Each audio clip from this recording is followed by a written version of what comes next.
The movie opens with a truck approaching a quarantine zone where personnel immediately disinfect it. The driver asks what's happening, and one of them tells him there was a minor leak in the biotech district, but nothing serious. As he continues driving, he reaches for his ringing phone and accidentally hits something on the road. He stops and sees it's a deer, but after checking his truck for damage, he leaves it behind. Moments later, the animal suddenly comes back to life. Meanwhile, Seok-woo is at work, talking to a client about selling certain stocks. While scrolling through news reports about mysterious fish deaths in a reservoir, his assistant walks in, and Seok-woo tells him to sell all shares from that company. Later, he parks his car and argues on the phone with his ex-wife about their daughter, Soo-an. She wants to visit her mom in Busan the next day for her birthday, but he doesn't want her going alone. When he gets home, his mother opens the door.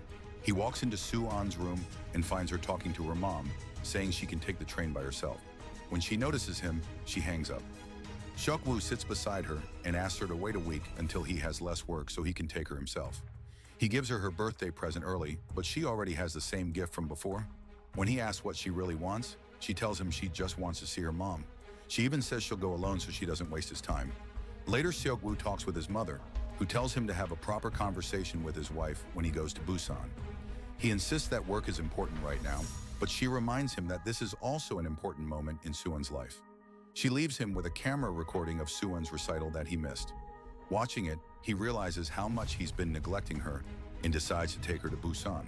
On the way, he talks to Soo-an about the recital, trying to turn it into a lesson, when they almost hit an ambulance. They stop as emergency vehicles rush past. Soo-an notices ash falling from the sky, and a distant fire reflects in the car window. At the station, the train to Busan is preparing to leave. The conductor and attendants get ready, while a baseball team settles into their seats. As Seok-woo and Soo-an board the train, he calls work and says he'll be back before lunch. Just before departure, an injured girl suddenly runs into the train. As it starts moving, Soo-an sees a man attacking a station worker outside. Inside, the injured girl has a bite wound on her leg. Yoon-suk tells an attendant about a suspicious man hiding in the bathroom. Soo-an, curious, goes to check, and the man keeps repeating that everyone is dead, but the attendant doesn't understand and tries to get him out.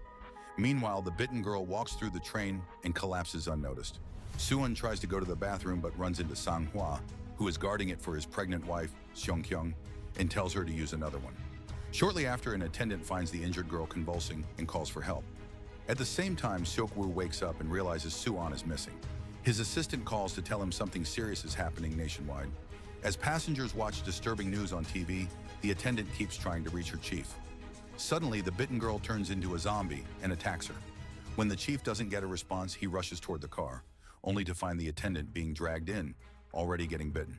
Panic spreads as the infected girl clings to her, attacking anyone in sight. The baseball team is next, and within seconds, more passengers are bitten. The infection spreads rapidly, turning the train into complete chaos. The chief attendant tries to warn others, but the outbreak spreads too fast. Soo-an went into the bathroom while Seok-woo searches for her. Passengers begin running through the cars as zombies chase them. Seok-woo witnesses people being attacked and turning within seconds as Soo-an hears the screams too. He finally finds Soo-an, grabs her, and they run together as a wave of zombies chases them through the train. Nearby, Sang-hwa tells his pregnant wife to hurry when he sees the chaos. A woman gets attacked in front of them, and although he tries to help, more zombies appear. He manages to lock one inside a bathroom and tells his wife to run. Meanwhile, Seok-woo reaches the next car and closes the door just before Seong-kyung reaches it, briefly leaving her outside. Sang-hwa fights off a zombie and manages to get inside with his wife, and they shut the door just in time, barely keeping the infected out. Seok-woo realizes that the zombies don't know how to open doors and tells the others to leave it closed. He also notices that they only attack when they can see people, so when Seong-kyung covers the door, it calms the zombies down. The conductor then announces that the train won't be stopping at the next station.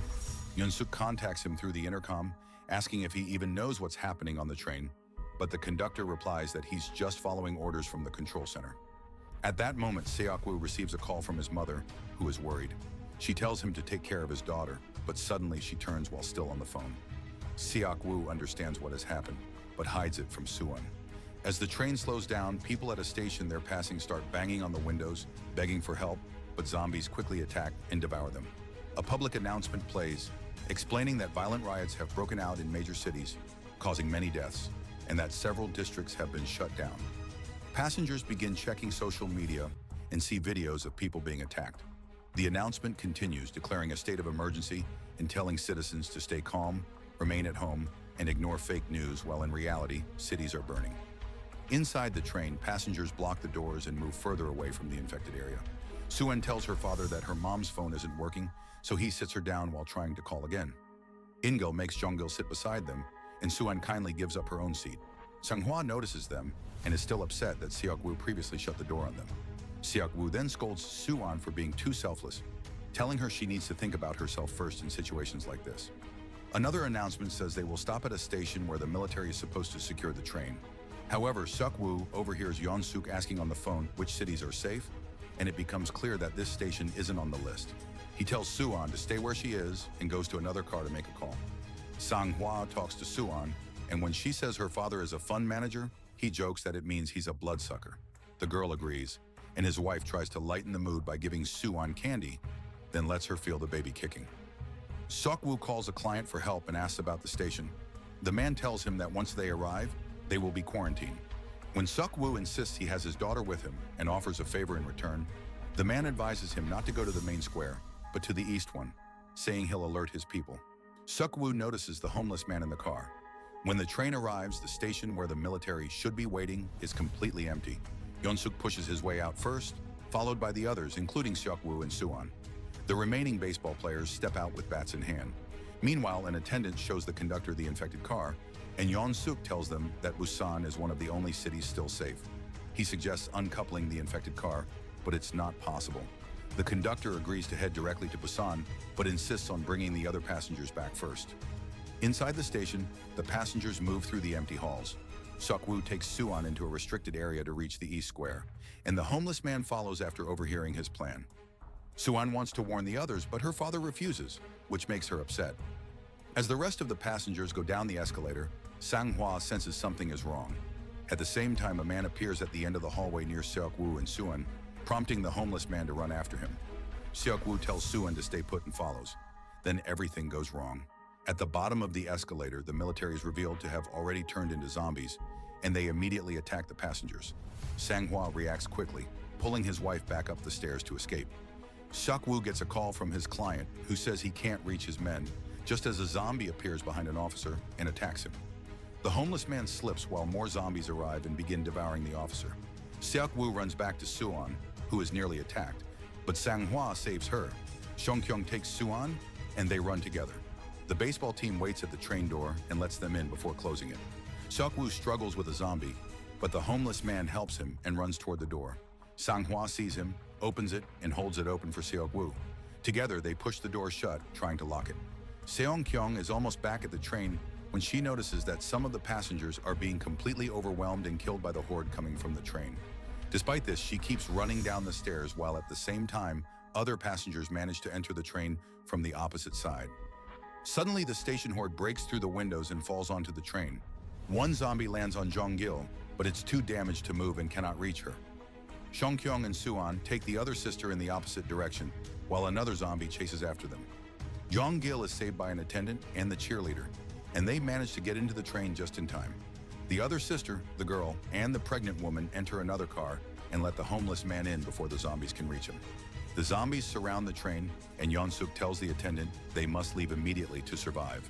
The cheerleader protests, saying her friends are still outside, but the attendant contacts the conductor, who orders departure. Meanwhile, Sang-hwa finally locks the door. Suddenly, the horde breaks through the glass while they are running away. They see the train starting to move and rush toward it, but at the base of the stairs, two baseball players are taken by zombies. The last one freezes, but Seok-woo helps him up and gets him inside the train. Sang-hwa lags behind, and Seok-woo extends his hand to help him, but Sang-hwa grabs a bat and a shield and fights off incoming zombies instead, allowing himself to get inside safely afterward. Meanwhile, the conductor calls the control center, asking if there is a clear route to Busan. He is told to continue, but requests updates when contact is made with the station. Seong-kyung and the others end up trapped between two zombie-filled cars. She spots an open toilet and signals the group to enter. Everyone gets inside, but as Seong-kyung steps in, a zombie attacks her. They barely hold the door shut while more zombies try to break in. In another part of the train, passengers cover the glass doors as the conductor announces they are heading straight to Busan. The cheerleader receives a call from the last remaining baseball player, who apologizes and says no one else survived. At the same time, Seok-woo tries to reach his daughter, but hears Sang-hwa speaking to her on his phone.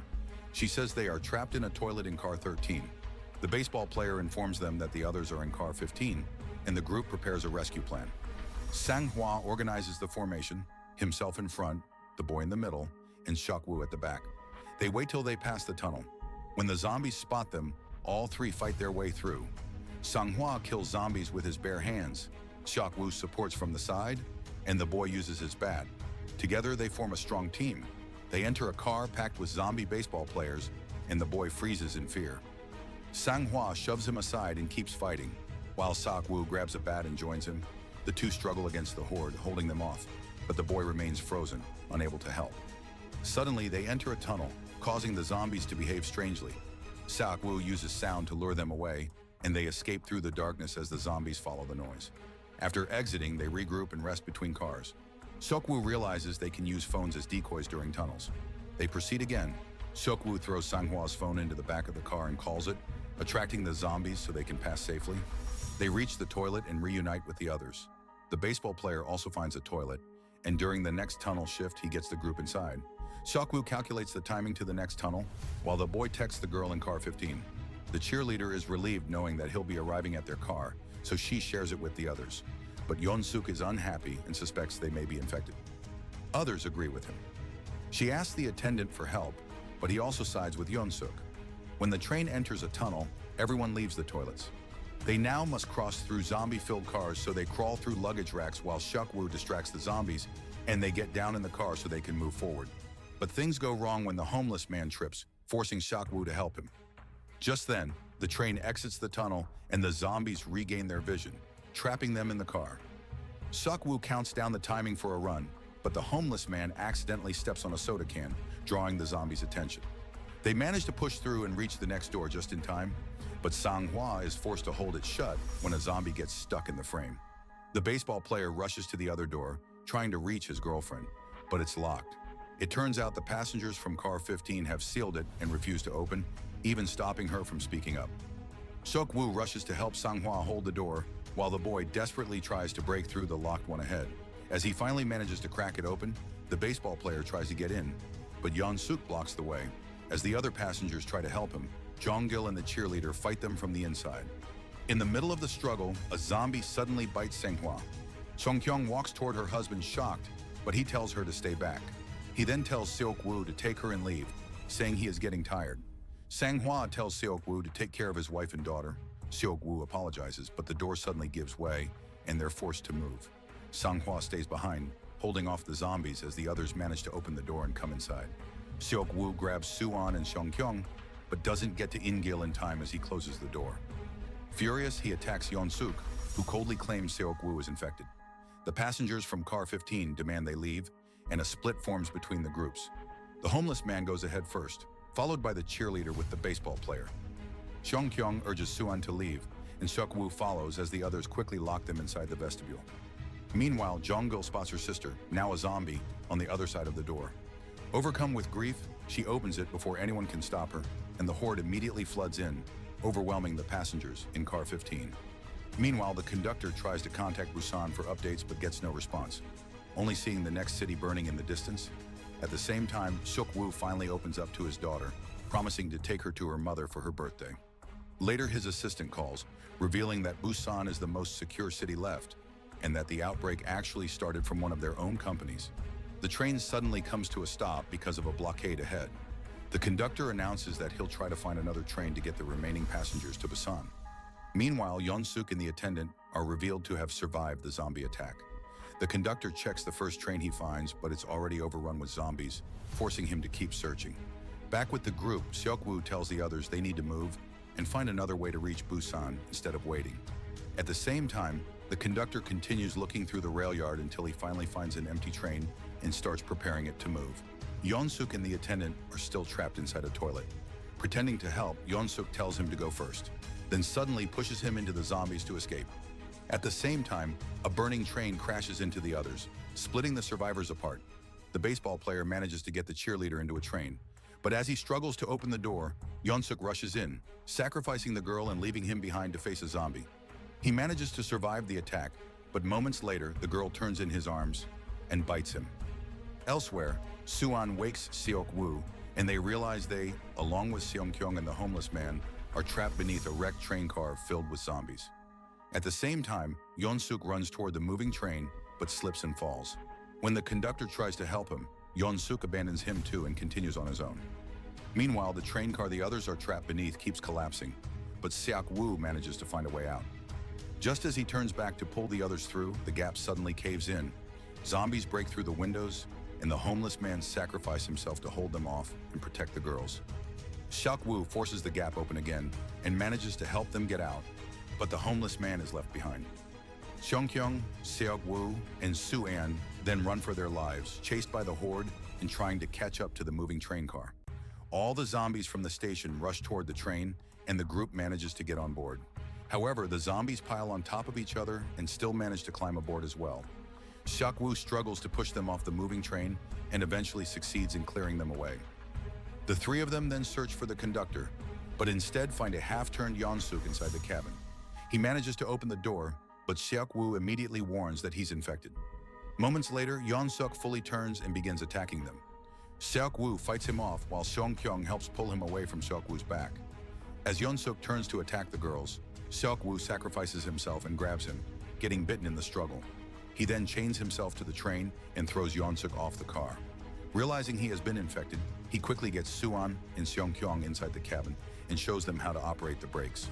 Seok-woo tells Suan to stay with Seong-kyung and continue on to Busan, where it will be safe. Suan refuses to let him go, but he gently breaks free from her grip before he fully turns and steps out of the cabin, leaving her crying and screaming behind him. As the infection takes over, he remembers the day Suan was born, then throws himself off the train. Seong-kyung and Suan are forced to stop and leave the train because of a blockade on the tracks. They continue on foot through the rubble and scattered bodies, eventually entering a dark tunnel. On the other side, the military has set up a perimeter. A sniper has them in his sights, unable to tell whether they are infected. An order comes through to eliminate them, but at that moment, Suan begins singing her recital song. Hearing her voice, the soldiers recognize them as survivors and lower their weapons as they confirm they're not infected. And the screen cuts to black. If you enjoyed this recap, don't forget to like the video, subscribe, and turn on the notification bell to catch all our upcoming movie summaries. See you soon!